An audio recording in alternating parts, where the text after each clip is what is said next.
Bismillahirrahmanirrahim. Allahumma salli wa sallim ala Sayyidina Muhammad wa ala ali Sayyidina Muhammad. Saudara-saudaraku yang dirahmati Allah, kedok gerakan Wahabi Salafi sebagai antek-antek Yahudi sebenarnya sudah terbuka cukup lama. Beberapa bukti sudah tidak terbantahkan. Misalkan saja adanya dokumen rahasia yang menunjukkan adanya konspirasi antara keluarga kerajaan Saudi dengan pemerintahan Zionis Inggris untuk menumbangkan kekhalifahan Utsmani dan menyerahkan negeri Palestina untuk Israel. Adanya pangkalan-pangkalan militer Amerika dan Israel yang berada di kerajaan Saudi, padahal Nabi Muhammad SAW di dalam amanat terakhir sebelum beliau wafat memerintahkan pengusiran orang-orang kafir dari tanah haram. Saudara-saudaraku yang dirahmati Allah, bukti paling nyata adalah sikap politik kaum Wahabi Salafi dalam isu paling sensitif di dalam dunia politik Islam internasional, yaitu konflik Palestina-Israel. Sikap mereka jauh dari sikap yang diharapkan umat Islam di seluruh dunia yang setidaknya memiliki sedikit hati nurani. Negara Arab Saudi dan para ulama Wahabi justru mendukung Israel dan memusuhi Palestina. Ketika rakyat Palestina di jalur Gaza dibantai tentara Israel secara sistematis melalui blokade maupun invasi militer sebagaimana yang terjadi pada tahun-tahun ini, pemerintah Arab Saudi diam 1000 bahasa. Yang mengejutkan adalah para ulama Wahabi, mereka justru mengecam rakyat Palestina yang dengan kemampuan seadanya mengadakan perlawanan terhadap aksi biadab Israel. Hingga kini gerakan perlawanan Palestina, Hamas, terus-menerus mendapatkan kecaman dari kaum Wahabi Salafi dan dianggap sebagai gerakan bid'ah dan kafir. Salah satu ulama terbesar kaum Wahabi, yaitu Albani misalnya, justru mengkafirkan umat Islam Palestina yang berada di wilayah pendudukan Israel dan meminta mereka semua untuk keluar dari bumi Palestina dan menyerahkan tanah mereka kepada Israel. Pernyataan keji itu dimuat di majalah Al-Liwa Jordan yang terbit tahun 1993 serta dalam buku karangan Albani berjudul Fatwa Albani dan juga dalam rekaman ceramah Albani di rumahnya pada bulan April 1993 serta di dalam surat kabar As-Suhuf tanggal 1 bulan 9 tahun 1993. Tentu saja saudara-saudaraku, fatwa sesat itu mendapatkan kecaman pedas dari para ulama Islam, diantaranya Dr. Solah Al-Kholidi yang mengatakan bahwa fatwa Albani bertolak belakang dengan pandangan As-Sunnah dan Islam. Seorang pejabat menteri Jordania, Dr. Ali Al-Fakir, menuduh pandangan itu sebagai pandangan Yahudi. Sementara itu, ulama Wahabi lainnya yaitu Bin Bas, ia bersikap sebagai menteri propaganda Israel karena ia mengeluarkan himbauan agar umat Islam mau berdamai dengan Israel meskipun Israel telah merampas hak-hak rakyat Palestina dan juga hak-hak Arab. Karuan saja, seruan itu mendapatkan kecaman keras dari para ulama Islam di seluruh dunia. Bahkan ulama Islam Yusuf Qaradawi turut mengutuk Bin Bas. Lalu bagaimana dengan pandangan tokoh-tokoh Wahabi di Indonesia? Mari kita simak ceramah mereka, atau lebih tepatnya provokasi dari mereka terhadap rakyat Palestina dan para pendukungnya. Mari kita simak, kita dengarkan apakah mereka pantas untuk disebut sebagai ulama, apakah mereka pantas disebut sebagai tokoh agama yang memiliki hati nurani, memiliki kepedulian terhadap rakyat Palestina. Anda bisa menyimpulkan sendiri setelah menyimak video ini. Namun sebelum melanjutkan video ini, mari kita support channel-channel Islami untuk terus berkembang dengan cara menekan like pada video ini, memberikan komentar, dan men-share video ini ke dalam komunitas media sosial Anda. Semuanya dilakukan secara gratis. Semoga yang Anda lakukan mendapatkan pahala karena telah menyebarkan syiar Islami kepada masyarakat dan dunia. Terima kasih. Apakah benar Syekh Bin Baz dan Syekh Al-Albani memfatwakan agar rakyat Palestina berhijrah dan tidak melawan agresor Yahudi? Benar fatwa ini.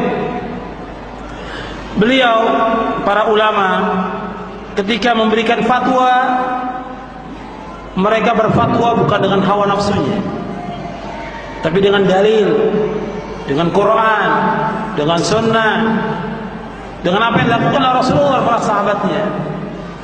Ketika para ulama ini memberikan fatwa untuk hijrah, fatwa ini benar karena kondisi orang-orang Palestina kondisi lemah, mustadhafin. dan mereka tidak bisa menegakkan agamanya. Anda nggak tahu yang terjadi di Palestina sekarang, nggak tahu. Karena Hamas sebelumnya baru ya, sebelumnya PLO nggak menyerukan demikian dulu kan ya. Kan yang sampai kepada tampuk kekuasaan di Palestina Hamas kan ya sekarang nih, iya kan? Hamas apa Al-Fatah? Nggak tahu juga deh. Allah alam, kelompok-kelompok ini kelompok yang jauh dari hidayah. Kelompok-kelompok yang menjual nama Islam, justru menjual darah Palestina untuk mencari darah rakyat Palestina untuk mencari keuntungan sendiri. Oke? Hamas ini keluarnya si Ismail Haniyeh itu. Nanti tahu dia menyerukan jihad di Palestina dan rakyatnya mati dibantai. Dianya berada di mana? Di hotel bintang 5 di Qatar. Kurang ajar gak? Kurang ajar si Ismail Haniyeh. Rafidoh.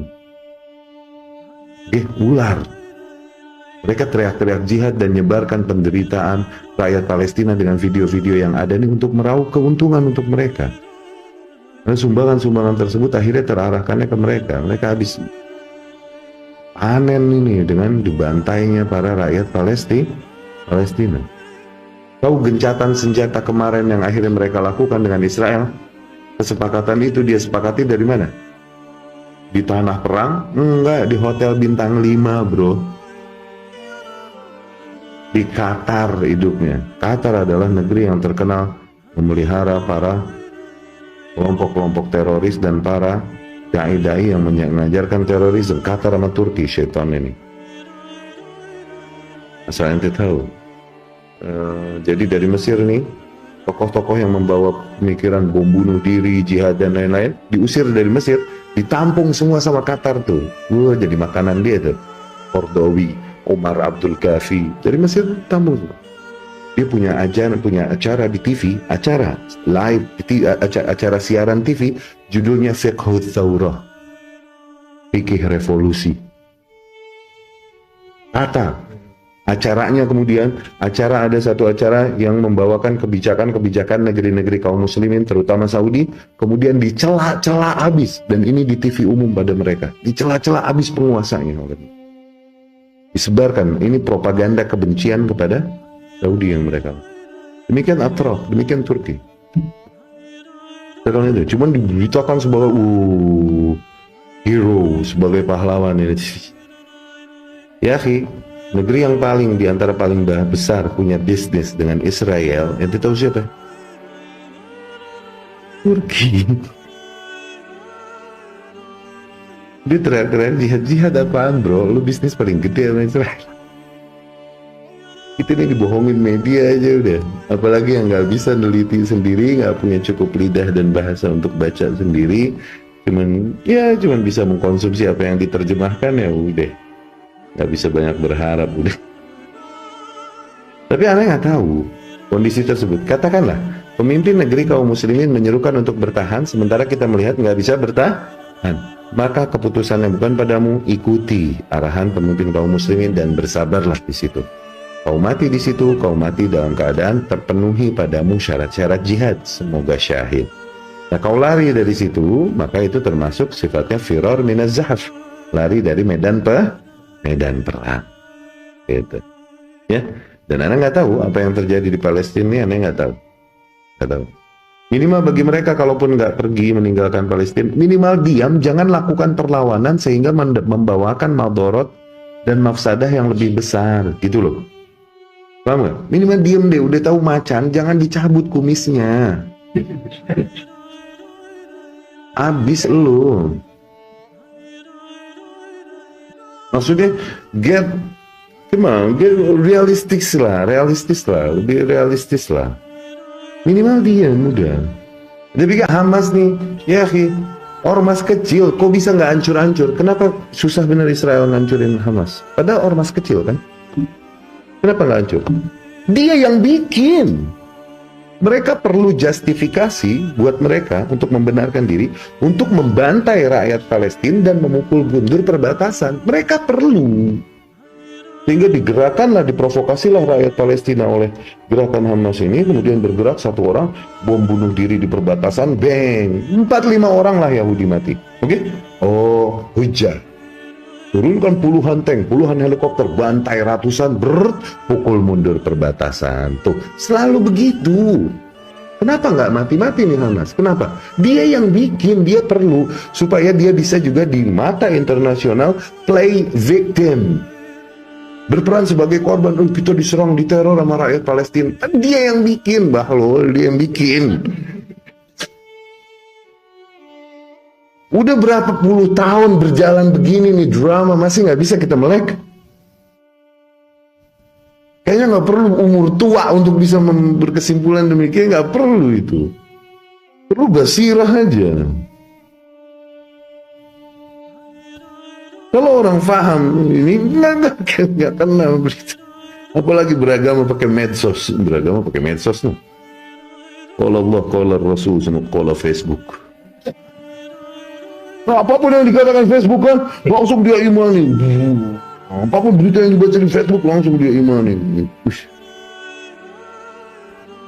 Alay. Ya, demikian Palestina. Kadang greget pengen bahas ini, kadang greget. Cuman emang kami sadar dengan darah kami yang masih mendidih di umur segini, nggak tepat kalau kita yang bahas. Udah biar yang tua-tua, yang lebih bijak, yang lidah yang lebih rapih yang membahas hal ini. Kita sih nggak mau. Saudara-saudara yang dirahmati Allah, lalu mengapa Wahabi tidak mau membela Palestina? Untuk menjawab ini, kita harus meruntutnya panjang ke belakang. Kita akan mengutip pendapat Kiai Idrus Romli, beliau pendekar Aswaja yang berasal dari Jember, Jawa Timur. Kita akan memulai jawabannya dengan istilah mujassimah dan munazihah.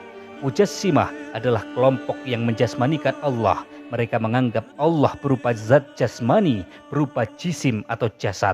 Misalnya, mereka menganggap Allah punya mata dan tangan, Allah duduk di kursi, dan lain sebagainya. Kelompok ini adalah kelompok Wahabi. Saudara-saudaraku yang dirahmati Allah, lawan dari mujassimah adalah munazihah, yaitu kelompok yang menyucikan Allah dari menyerupai makhluk-makhluknya dan menyucikan Allah dari membutuhkan tempat. Makanya ketika kita ditanya seperti apakah Allah, maka kita menjawab, Allah mukhallafatun lil hawadis. Allah tidak serupa dengan apapun yang baru. Allah tidak sama dengan makhluknya. Jika mujassimah beda lagi. Apa kata mujassimah? Allah tidak serupa, tapi ada miripnya dengan ciptaannya. Lalu mirip dengan apa Allah ini? Di kitab Wahabi, Tuhan itu mirip seorang laki-laki yang masih muda, belum berjenggot, tingginya kira-kira 10 meter. Itu kata mujassimah. Saudara-saudaraku, akidah mujassimah ini sama dengan akidah Zionis Yahudi. Kata Yahudi, Tuhan itu mirip seorang laki-laki yang sudah tua, rambut dan jenggotnya sudah putih semua, tingginya 30 meter. Lalu bedanya dengan Tuhannya Wahabi, yaitu Tuhan Yahudi lebih tua dari Tuhannya Wahabi. Wahabi dilarang melawan Israel, membantu Hamas nggak boleh. Kenapa? Karena Wahabi itu adiknya Yahudi. Mujassimah namanya, sedangkan kita ini Ahlus Sunnah wal Jamaah.